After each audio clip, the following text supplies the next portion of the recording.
Hi, my name is Brittany Burchett, and this is my video to apply for the North Carolina Education Corps.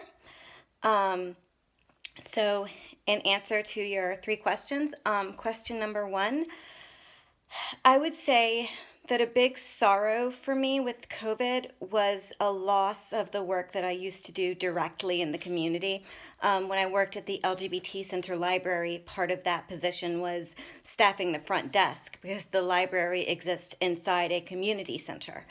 And so we would have a lot of people come in, not just looking for books, but looking for all kinds of resources. And there was a real opportunity to connect, to bond with people, to support people, to help people face to face in a way that I just don't get anymore. One joy of COVID is that I've been learning American Sign Language. And related to that, a silver lining is that there are so many new opportunities opening up. Remote work fits my lifestyle better, and so many positions could be remote that in the past have not been. And a lot of those are moving towards being remote, and that's really exciting for me. Question two, a time that I was resourceful. We got a lot of people into the center who were living at the intersection of several social difficulties that are just not very well supported. And I remember we had one person come in who was trying to avoid spending the night sleeping in his car. And we kept running into housing difficulties. He said that he couldn't qualify for one shelter in this area because he wasn't a recovering addict, and another one he was on a waiting list for. And so that evening we kept pursuing different avenues.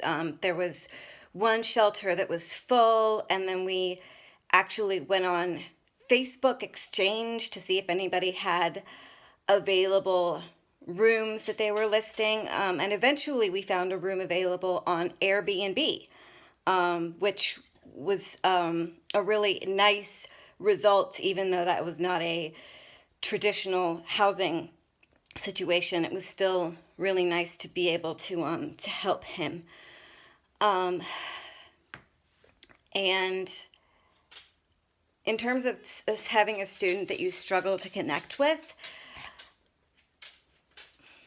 I would say that the most important thing is to stop and ask them what they're going through.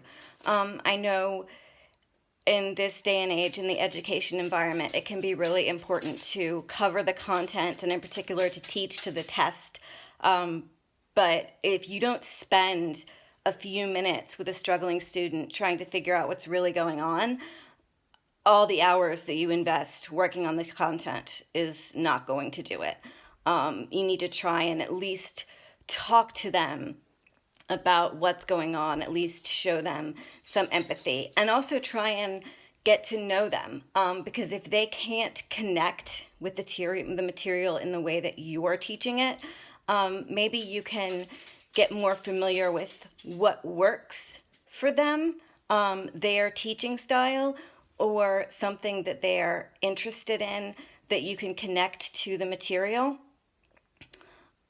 Because if you can connect the material to them in a way that they can relate to their lives in a way that they can relate to, then it is likely to become easier for them to remember.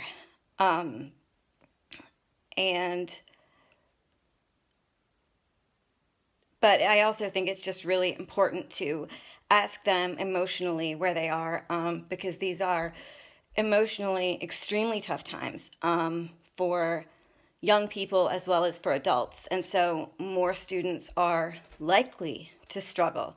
And it is important to stop and check in, and if they're having trouble with the material, and to not just say, what are you having trouble with, but to say, hey, what's going on with you?